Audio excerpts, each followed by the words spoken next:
படம் வந்து நல்லா இருக்குங்க. எல்லாரும் குடும்பத்தோட பார்க்க வேண்டிய படம். அண்ணன் தம்பி சென்டிமெண்ட் பார்க்கலாங்க படத்துல. ஃபேக்ஸ் நக்சலை உருவாக்கி அரசியல் லாபத்துக்காக அவங்களுடைய வளர்ச்சிக்காக வந்து அப்பாவி இளைஞர்களை வந்து ஆர்மிக்கு உங்களை சேர்த்துறோன்னு கொண்டு போயிட்டு அவங்கள ஃபேக்ஸ் நக்சலாக உருவாக்கி அவங்கள கொண்டுட்டு அவங்க பொருளாதாரத்தில் உயரத்துக்காக இருக்கிறாங்க. இது போல படத்தை வந்து தயாரித்த ரஞ்சித் அண்ணனுக்கும் இயக்கிய அதீன் ஆதிர் அண்ணனுக்கும் ரொம்ப நன்றி தெரிவித்துக் கொள்கிறேங்க. படம் ஜாதி ரிலேட்டிவ்லாம் கிடையாதுங்க. தமிழ் சமூகத்தை சார்ந்து தான் இருக்குங்க. படம் வந்து ஜாதி ரிலேட்டிவ்லாம் கிடையாதுங்க. தமிழ் மக்களும் தமிழ் சமூகத்தையும் மலைவாழ் மக்களையும் சேர்ந்து தான் இந்த படம் இருக்குங்க. அனைவரும் குடும்பத்தோடு போய் பார்க்க வேண்டிய படம் இது. கண்டிப்பாக போய் பாருங்க. படம் ஃபுல்லாகவே சூப்பர். டெக்னிக்கலுங்கண்ணா படம் எல்லாமே சூப்பர் தாங்க. இன்னும் பாட்டுலாம் நல்லா இருக்குங்க. தண்டக்காரண்யம் பேருக்கு ஏற்ற மாதிரியே அவரை டைரக்டர் எக்ஸ்பிளைன் பண்ண மாதிரியே ரொம்ப நல்ல இம்பாக்டான ஒரு ஸ்டோரி. ஸோ வெளியே வரும்போது எல்லாருமே கண்டிப்பாக ஒரு பெயின் ஃபீல் பண்ணி வருவாங்க. ஸோ இந்த மாதிரி விஷயங்கள்லாம் நம்ம நாட்டில் நடந்திருக்கு அப்படின்னு சொல்லி ஃபேக் நக்சல் பற்றி நிறைய உண்மையான விஷயங்கள்லாம் சொல்லியிருந்தாங்க. மியூசிக்காக இருக்கட்டும், ஆர்டிஸ்டாக இருக்கட்டும், எல்லாருமே ரொம்ப நல்லா பண்ணியிருந்தாங்க. அந்த மாதிரிலாம் ஒன்றும் கிடையாது சார். இதுக்கும் அந்த கேஸ்ட் ரிலிஜனா அது மாதிரிலாம் எதுவுமே பேசவில்லை. ஒரு சோசியல் மெசேஜ், நம்ம ஊரில் நடந்த ஒரு உண்மை சம்பவத்தை பற்றி பேசியிருக்காங்க. எல்லாருமே பார்க்க வேண்டிய படம் கண்டிப்பாக. எனக்கு தெரிஞ்சு நாளையிலேருந்து ஸ்க்ரீன்ஸ் நிறைய இன்க்ரீஸ் ஆகும். தேங்க்யூ. ஆர்டிஸ்ட்லாம் பிச்சு உதறிட்டாங்க. அவங்களோட பர்ஃபார்மன்ஸ் சொல்ல வேணாம். எல்லாருமே ரஞ்சித் சார் டீமுங்கும் போது ரொம்ப நல்லாவே பண்ணிட்டாங்க. டெக்னிக்கல் சைன் என்ன மாதிரி சார் கேட்குறீங்க? எல்லாமே ரொம்ப நல்லா இருந்துச்சு. ஏன்னா நிறைய ஃபாரஸ்ட் கவர் பண்ணியிருக்காங்க. ஸோ ரொம்ப நல்லா இருந்துச்சு. தேங்க்யூ. எல்லாருமே பார்க்க வேண்டிய படம் சார். கண்டிப்பாக எல்லாருமே பார்க்கணும். ஃபேமிலி சப்ஜெக்டாக ஃபேமிலியில் இருக்கிறவங்க எல்லாருமே பார்க்கலாம். ரொம்ப நல்லா இருந்துச்சு. நல்லா இருக்கு ப்ரோ. நல்லா ஒரு இன்ஃபர்மேஷன் சொல்லியிருக்காங்க. ஸோ நல்லா இருந்தது.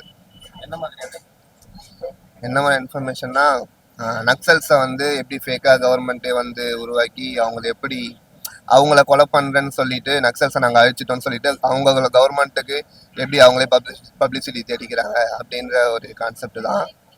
ஸோ அதான் அதிகாரம் வந்து என்ன பண்ணும் அப்படின்றது தான் பேஸ் லைனு. ரெண்டு பேருமே நல்லா நடிச்சிருக்காங்க. ரெண்டு பேருக்குமே மெயின் கேரக்டர் தான். கலையரசன் வந்து ரொம்ப எனக்கு பிடிச்சிருந்தது. தினேஷுமே நல்லா தான் இருந்தது.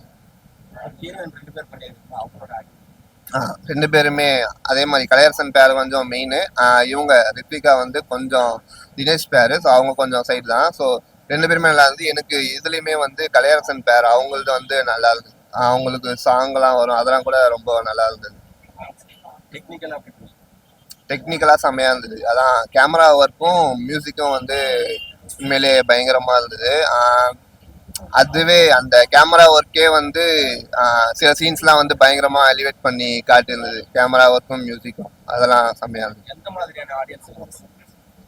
இது எல்லா மாதிரியான ஆடியன்ஸும் பார்க்கலாம். ஸோ கமர்ஷியலாகவும் இருக்குது, அதே சமயம் ஒரு கண்டென்ட்டும் இருக்குது. ஸோ ரெண்டுமே இருக்கிறதுனால எல்லா ஏஜ் பீப்புள், எல்லா வகையான ஆடியன்ஸுமே வந்து இதை பார்க்கலாம். போர் அடிக்கும். படம் ரொம்ப சூப்பராக இருந்துச்சு. படம் ரியல் லைஃப் இன்சிடென்ட்டை பேஸ் பண்ண மாதிரி நல்லா இருந்துச்சுண்ணா. படம் ஃபேக் அலிகேஷன் எப்படி இருந்துச்சு, இந்த சமுதாயத்தில் நடக்கிறதெல்லாம் பற்றி சொல்லியிருக்காங்க. நல்லா பண்ணியிருக்காங்க. எல்லாருமே நல்லா பண்ணியிருக்காங்க. படத்தில் நம்ம நக்சல்ஸ் தீவிரவாதிகள் அப்படின்னு சொல்லிட்டு நம்ம நியூஸ்லாம் பார்ப்போம், அவங்க கொண்டுட்டாங்கன்ட்டு. ஸோ நம்ம வந்து அவங்க நாட்டுக்கு விரோதமானவங்க அப்படின்னு நினச்சா நம்ம அப்படி கேஷாக கடந்து போய்டும். பட் ஆனால் நிறைய அப்பாவிங்களையும் அந்த மாதிரி போர்ட்ரேட் பண்ணி கொண்டு இருக்காங்க கவர்மெண்ட்டில். நிறைய அதுக்குன்னு நிறைய எப்படி சொல்கிறது, அன்அஃபிஷியலாக நிறைய பண்ணியிருக்காங்க அப்படின்னு. அந்த மாதிரி ஒரு உண்மை சம்பவத்தை கதையாக பண்ணியிருக்காங்க. ஸோ பார்க்கவும் நல்லா இருந்துச்சு. எல்லாமே சூப்பராக இருந்தது. இல்லை இல்லை இல்லை, இது புதுசு தான். பட் மியூசிக்லாம் செம்மையாக இருந்தது. சோல்ஃபுல்லாக இருந்தது, சூப்பராக இருந்தது. மியூசிக் எஸ்பெஷலி ரொம்ப சூப்பராக இருந்தது. ஆக்டிங் வைஸும் சூப்பராக பண்ணியிருந்தாங்க. எல்லாருமே சூப்பராக பண்ணியிருந்தாங்க. கலையரசன் அந்த அட்டகத்தி தினேஷ் அவரும் சூப்பராக அப்படிலாம் எதுவும் இல்லை. ஒரு பொலிட்டிக்கலான ஒரு விஷயம், ஒரு கருத்தை பதிச்சிருக்காங்க. அவ்வளோ மெசேஜ் நாட்டில் நடக்காது அப்படி சொல்லியிருக்காங்க. ஆனால் நம்ம கதை சொல்லக்கூடாது, தேட்டரில் வந்து பாருங்க. சூப்பர் நடிப்பு, நல்லா இருக்கு படம். சூப்பர், நல்லா நடிச்சிருக்காங்க. மியூசிக் சூப்பராக இருக்கு. ஃபேமிலியாக வந்து பார்க்கலாம்.